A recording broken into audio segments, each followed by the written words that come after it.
I had a friend that used to come into the restaurant every day, and he's a severe alcoholic. He'd come in the morning and drink his vodka, and I couldn't take it after a while. These are my sober years now, and I was witnessing this, and I went to him and I said, I can't serve you anymore. It's not about the money, it's about you. You're gonna die, and you need help. And he had been to rehab a few times, and we talked openly about it. And he had got another DUI and got either sent to jail or rehab. He was a well-known executive in Chicago, and a wonderful family.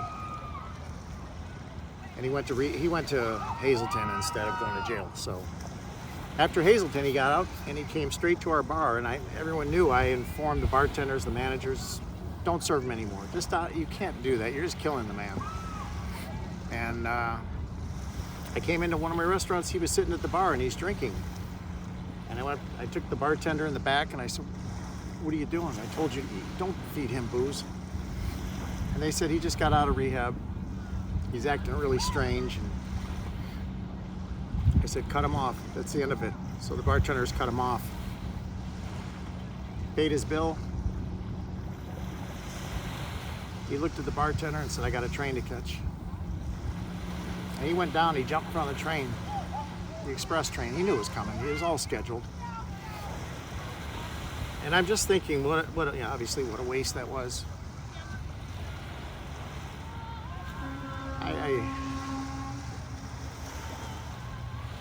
How horrible is this? I mean, how many more of those stories? So many of my friends are dead from drinking, and my customers at the bar, most of them are dead. That were the 20-year guys that sat in our bar in the morning. You could see them just slowly die. So one day, one guy won't show up, and the word will get around town. He died, alcoholism. Just like it's okay, just died. There are good stories, though. I hope a lot of people get sober. I'm not looking for a pat on the back. It keeps me sober. I do it selfishly, actually. And that's a big part of the program, is the service. You got to give back. And you got to teach the young guys and the new ones coming in that this is a good gig, man. Stay the course. You just listen to all the testimonials, all the guys. So when I got into AA, I went into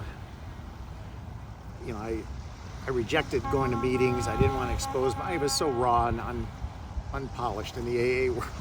I knew everything. All you got to do is get me sober, and that's it. So after attending these meetings, they said, "You're going to have to tell your story and share." I'm like, okay, I'll blow these guys away with my story. Hit my head, go on the bottom of the river, be yanked out, and end up in a hospital with a bunch of tubes in you.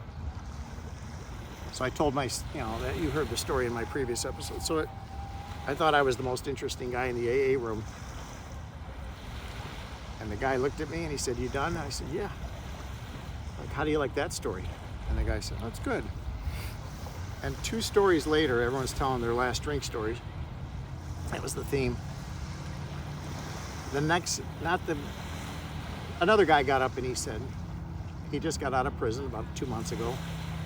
He said, "I spent 19 years in jail for killing a mother and a 4-year-old kid. Drunk driving. He state highway, was going 70 miles an hour and blew through a red light, hit a lady and her kid, and they're dead." He survived, obviously. He did 19 years in prison. You realize your story's not that great. This disease pulls down, just the worst stories. It takes the worst of the worst. Until it ruins you, until it wrecks you or kills you. I'm fortunate to be alive. Now I want to be alive. In the drinking years, I didn't care if I died. I wasn't living a life. The life I lived was gross. But I love being sober now. It's awesome. There's no other way. I can't, I don't have another rehab visit in me. I would die. I've joked with my sponsor. If we picked up again, who would die first? And we figured out, we both want to say, I would. And he said, I would.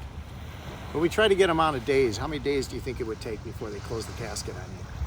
And he said 30, and I said, no, it's more than 30. He goes, no, not at our age. With the background in alcoholism we have, you'll go quick. And so it's not an option for me. I'm gonna work this program my whole life. Otherwise, I don't have a life.